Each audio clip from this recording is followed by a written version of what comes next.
Good evening. I'm Carolyn Shoenberger, and I want to welcome you to Immigration Issues, and I am here on behalf of Shoenberger Public Interest Law Foundation. But I'm very thrilled to have again as my guest my friend Grazyna Zajaczkowska. And I'm getting better. You are absolutely Thank right. you. I'm certainly trying. We've been friends for many years, and just like people have problems pronouncing Shoenberger, I apologize. I have problems too. But welcome to our show. And we're going to talk about immigration issues. I want to talk just a little bit about Shoenberger Public Interest Law Foundation.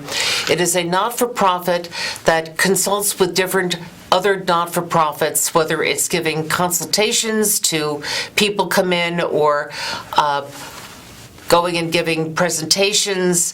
The best is that it is free.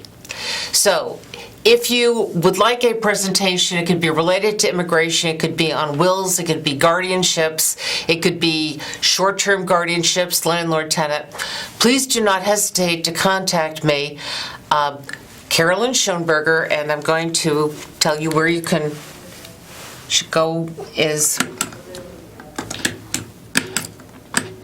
So this is how you contact me. Contact Caroline at schoenbergerfoundation.org. The best way to contact me would be using email.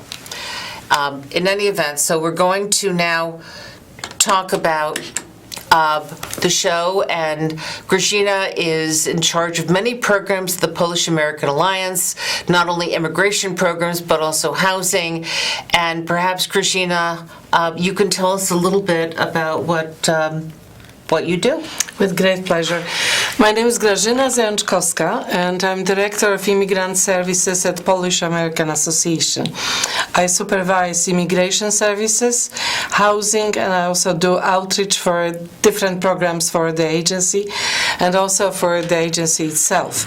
Majority of our workers, our employees, they are bilingual, and we help Polish and Eastern European community with various programs. We also have extended social service programs, a variety of them. If you need to check them all, I suggest you go to our website, which is polish.org, polish.org, and also we also have a so-called Learning Center, which consists of several programs. You know, we have many educational programs, starting with ESL, but also citizenship, but also many professional, vocational programs. Can you talk a little bit about the professional education programs? Because you have a beautiful setup there. Yes, we train so-called nurses and nurses' aid. In case of a nursing program, we mainly help nurses who came from Europe, from Poland or other countries, to help them with passing the test, which enables them to work as professional nurses in America. But we also have very extensive program, nursing aides.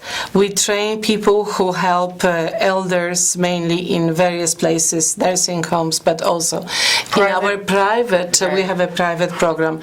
We help people in their homes, which is, of course, great, especially if you are a senior and you speak primarily Polish, and we still have our community who speak primarily Polish is quite big, over 300,000 people in Chicago area. So quite often, if you're old, you really need someone who speaks your first language.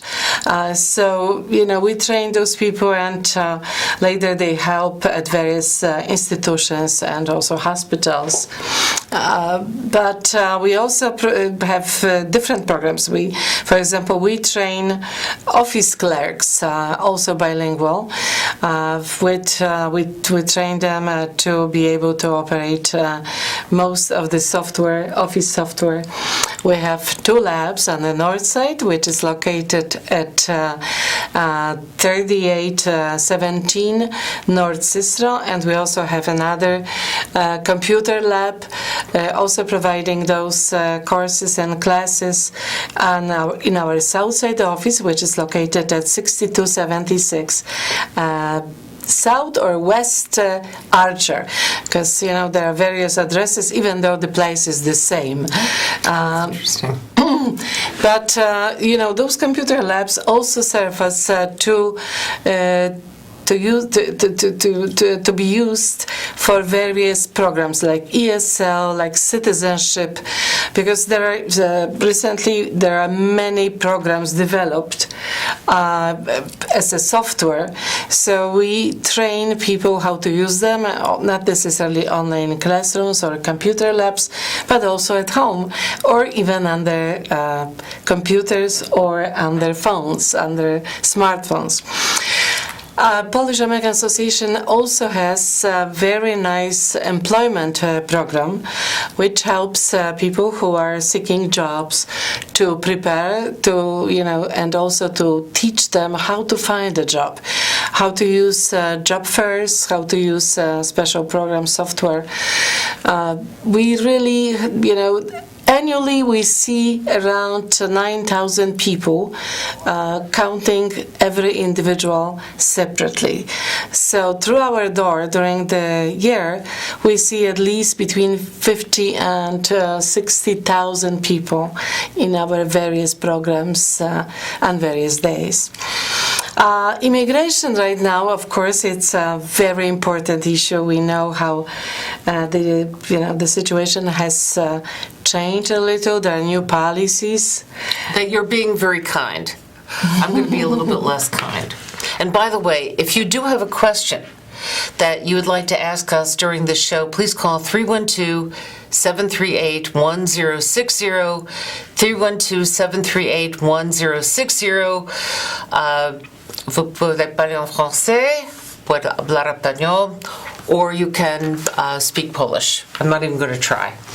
But we were happy to answer your questions, 312-738-1060. So getting back to immigration, right now, to say that people are afraid, that there is fear, and we have to say that one should be concerned, but careful, but remain living a life. Right now, a lot of time is being spent. I'm spending time at consulates and in churches talking to people about problems. And I know, Grazyna, you're on the front line every day talking to people. So to say it's complicated is an understatement. Right now, what we have is truly awful, where I think it's intentional to try to intimidate people. And I'm very sorry that people have to go through that. But there are programs, there is help out there, and the Polish American Association has a lot of programs dealing with immigration. We're going to talk about one particular program tonight, which is our upcoming citizenship workshop. So, would you like to talk a little bit about that? During the year, we offer 4 times during the fiscal year, which starts on July 1st and ends on June 30th. We offer 4 workshops for everyone who wants to apply for citizenship. This is one of our programs and also one offer. If someone cannot come to our offices during the week, and a lot of people work, and so it's difficult for them to come and complete the application. First, of course, also at workshops, but also at the office, we check the person's eligibility. Of course, it requires crucial right now. Yeah. And requires a lot of also documentation on the part of the individual who wants to apply. So, because we meet at the office, and Caroline Shoenberger helps us, with difficult cases to make a decision. Polish American Association Immigration Services are accredited with the Immigration Board of Appeals, and also we have accredited representatives who are trained to be able also to provide service and to complete the processes. The probably majority of our clients these days are clients who are already legal permanent residents and they want to apply for citizenship. This workshop is mainly for those who only can come on Saturdays. The next one is going to be on November 23rd. At 10 o'clock, we ask everyone to come between 10 and maximum at 11. And first, we would check eligibility, and our friend's attorney also help us with that. Then, of course, we try, if someone has enough information, we fill out the application. Later, we also check whether that person is eligible for so-called fee waiver, and we try to, check that and help them if it's possible and if they're eligible. And of course, later on, we review the cases one more time and submit to USCIS. So, 10 o'clock on November 23rd, and this will take place at the Irish Heritage Center on the 3rd floor, and in conjunction with Irish Community Services. So we offer it to Poles, Eastern Europeans, but also to Irish community and everyone who would like to apply for citizenship.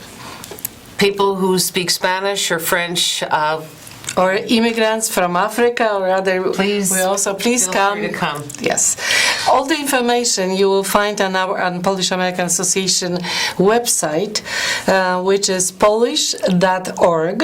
So if you would like to check more information, and this is important, I believe that checking what information you need, in order to be able to apply, is a crucial thing. Let's go through some of it. So you're going to be expected to put 5 years of addresses.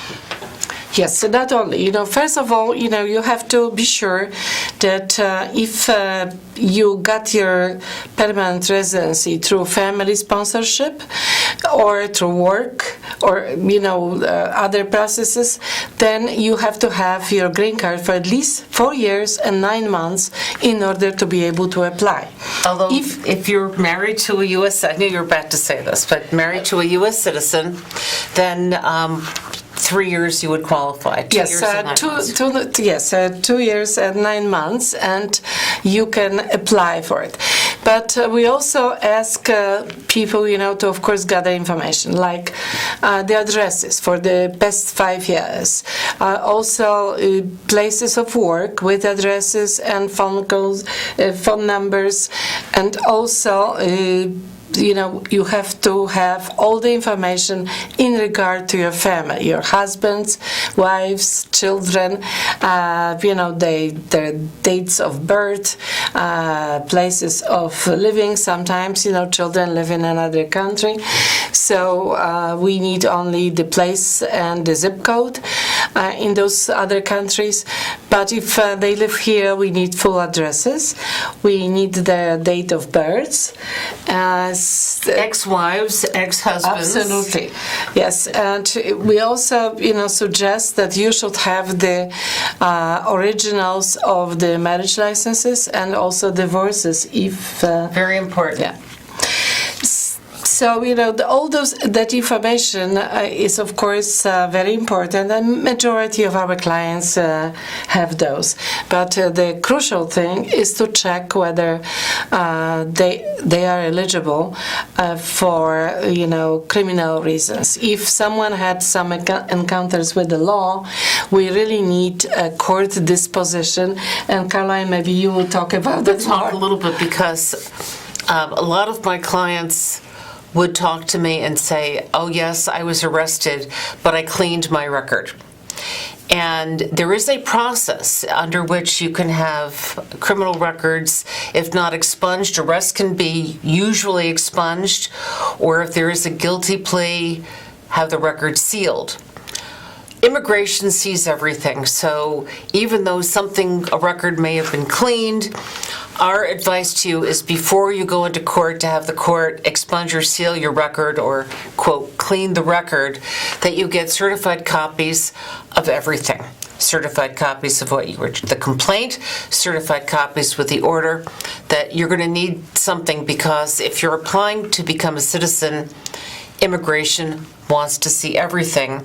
And there is a process under which a lawyer can go into court, unseal the records, get the copies, get them sealed, get the copies certified, and then seal the records again.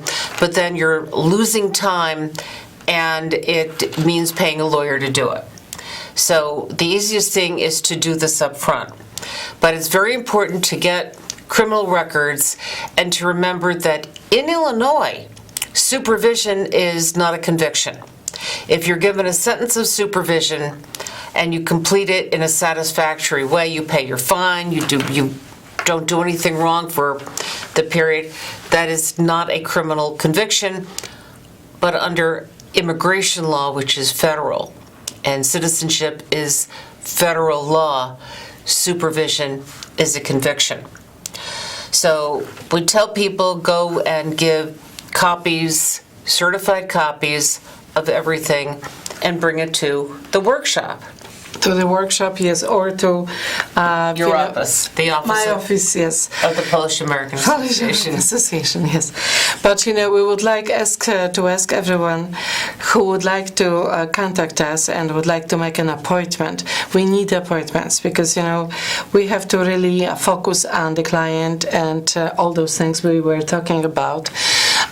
So we cannot have individuals coming, during During the week. During the week, But yes. you can to the workshop. You don't Yes, need absolutely, appointment. because we have several people helping the clients. Usually, it's sort of like a small army of people, volunteers, and of course attorneys and accredited representatives to help those who would like to apply. It's extremely important. Maybe we'll talk about that how important these days is to become a U.S. citizen. Very important, but you have to be careful because what was not a problem 15 years ago now is a problem. There was just a decision, usually one DUI, and I don't like DUIs at all. I have a friend who was killed because of a drunk driver. But if it's a misdemeanor DUI, one conviction should not stop you. Two, on the other hand, can be a problem. So it's very important that we look at the records. We look at the records to find out if there's a crime involving moral turpitude. Certain crimes are. It's very important. Sometimes I think people are embarrassed because everyone has done something they wish they hadn't done. But when you're dealing with something like immigration, citizenship, it's crucially important to basically be very honest about what happened. Don't be embarrassed because, as I said, everyone has done something they wish they hadn't done. And at the workshops, you're one-on-one with someone, so it's confidential. It's not like, you're telling your whole history to a whole crowded room. So it's one-on-one discussions. So the process right now, it's even more important you don't try to do it yourself. Absolutely, I agree totally that even if you later on you would like to apply by yourself, which is not recommended, and either by us or by our attorneys, it's important to come and have the consultation and to be checked for eligibility. Absolutely. Yes. Today we had a case, with a young man who needed to bring more information in regard to his criminal record. and afterwards we would be able to to sort of help him to make a decision whether this is He'll make the appropriate, yes, the process to go through. Also, there was a case where you have to answer a question, have you ever said you were a United States citizen? Well, that's usually in the context of seeking benefits. And if you have a mortgage, maybe from Fannie Mae, this could affect your case. You would have to say yes, and then explain what it was where you said you were a U.S. citizen. And people think, well, they're not going to know. Nowadays, with records, electronic records, basically, there really isn't privacy anymore. There are places that even collect information that you do on the phone. But you did ask what are some of the benefits of becoming a U.S. citizen. I guess one of the big benefits is you can vote. In certain places, you can't even get certain types of mortgages if you're not a U.S. citizen. You can obtain a U.S. passport and travel with it, which is also important for so many people. Very good point. As a U.S. citizen, I know people are afraid they're going to take my citizenship away, but unless you have lied to become a U.S. citizen, it's very hard. But as a lawful permanent resident, you get your second DUI, you're in danger. You have an order of protection against you, you're in danger. And these are things that you see a lot, that I've seen a lot too. Yes, that's why it's so important to come to the coming workshop. Both of us are going to be there and helping our clients. November 23rd. It's going to happen November 23rd at 10 o'clock in the morning, and the address is 4626 North Knox Avenue. It's approximately Cicero and Wilson. And you can find all that information on Polish American Association website, which is polish.org, quite easy to remember.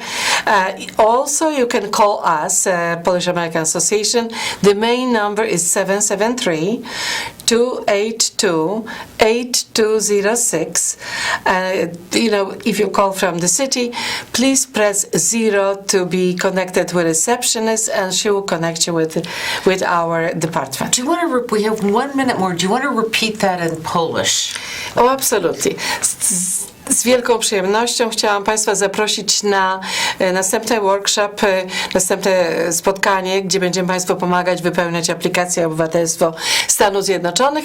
Odbędzie się ono 23 listopada o 10 rano pod adresem 4626 North Knox w bardzo pięknym centrum Irish American Heritage Center i zapraszamy Państwa o godzinie 10 rano. Jeżeli ktoś z Państwa potrzebuje informacji, prosimy o sprawdzenie naszej strony polish.org. Wonderful, and I'm impressed. So I want to thank you so much for coming on the show again. Thank you very much. And look forward to having you again. And we're looking forward to seeing you at the Citizenship Workshop on November 23rd at the Irish Heritage Center. And also, we'll see you the first Wednesday in December. Thank you very much, and be careful out there. Thank you. Thank you very much.